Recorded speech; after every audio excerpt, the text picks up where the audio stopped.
L'un des premiers téléphones forts majeurs sortis en 2023 a été le Samsung Galaxy S23, lancé en février aux côtés de ses frères les Galaxy S23 Plus et Galaxy S23 Ultra. Le Galaxy S23 a reçu beaucoup d'avis positifs, mais depuis lors, de nombreux nouveaux téléphones forts concurrents ont été lancés. Samsung a également dévoilé son successeur, la gamme Galaxy S24 en janvier 2024. Alors le Samsung Galaxy S23 tient-il encore la route en 2024?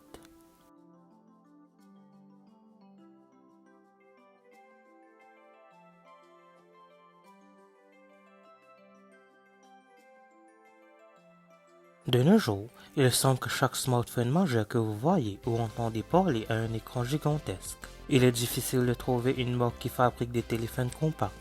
Si vous appréciez les petits téléphones que vous pouvez utiliser facilement d'une seule main, le Samsung Galaxy S23 reste l'un des meilleurs téléphones du marché. Étant donné que Samsung utilise de l'aluminium et du verre pour le S23, il est léger. L'écran ne mesure également que 6,1 pouces, ce qui est petit. Cela signifie qu'il peut être utilisé d'une seule main. Les boutons situés dans les coins supérieurs restent accessibles si vous avez des petites mains. Cependant, même si j'apprécie le verre mat à l'oreiller du S23, il reste un peu trop glissant à mon goût. Je pense que le verre de l'iPhone 15, qui est mat également, est mieux que celui du S23. Mais dans l'ensemble, tenir et utiliser le S23 a été confortable par rapport à beaucoup d'autres téléphones que j'ai testés.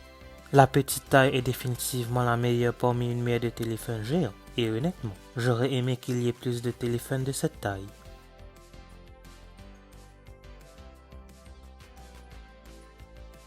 J'ai utilisé le Galaxy S23 pendant plusieurs semaines cette année. Et vous savez quoi? Je suis un peu surpris de savoir à quel point le S23 est toujours vif et rapide tous ces mois plus tard. Le Snapdragon 8 Gen 2 est déjà une puce très performante pour les téléphones forts, mais avec cette version faite pour les appareils Samsung Galaxy, rien ne le retient. Le Galaxy S23 ne lag pas. Les applications s'ouvrent instantanément, changent d'application rapide et transparente, et tout rendu de retouches photos s'effectue en quelques secondes. Pour une personne moyenne qui veut juste un bon téléphone Android, le S23 est bien. Le Snapdragon 8 Gen 2 pour Galaxy a toujours du punch, et c'est formidable de voir à quel point il résiste toujours même un an plus tard. Bien que le Galaxy S23 soit le modèle d'entrée de gamme, Samsung lui a quand même doté d'un système de caméra triple objectif. Comparé à des concurrents comme Google et Apple, qui proposent uniquement un système à double caméra sur le modèle de base, Samsung vous en donne un peu plus pour votre argent. L'une des raisons pour lesquelles j'achète habituellement les modèles iPhone Pro est que je souhaite disposer d'un téléobjectif doté d'une capacité de zoom optique. Mais le problème est qu'il est plus cher d'acheter le modèle Pro. C'est la même chose avec Google et la gamme Pixel. J'apprécie le fait que Samsung inclut au moins un téléobjectif dans le modèle de base, de sorte que même ceux qui optent pour le S23 le plus abordable ou le plus petit peuvent toujours disposer d'un bon zoom optique. Bien sûr, l'appareil photo principal de 200 mégapixels et le zoom optique 10 fois sont réservés à la gamme Ultra, mais c'est toujours agréable d'avoir un modèle de base avec un appareil photo à triple objectif.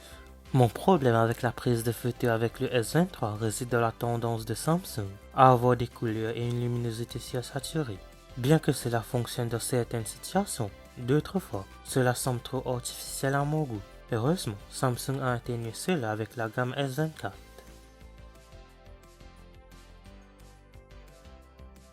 Même si le S24 est sorti début 2024, le Samsung Galaxy S23 reste un excellent achat si vous voulez un téléphone Android petit mais puissant et qui durera quelques années. C'est particulièrement bien si vous voulez quelque chose qui vous en donne pour votre argent. Vous pouvez le trouver assez facilement à un prix inférieur de nos jours. Merci d'avoir regardé cette vidéo, n'oubliez pas de la liker et de la partager, n'hésitez pas à vous abonner. N'oubliez pas d'aller liker ma page Facebook et de me suivre sur Twitter et Instagram, les liens seront en description.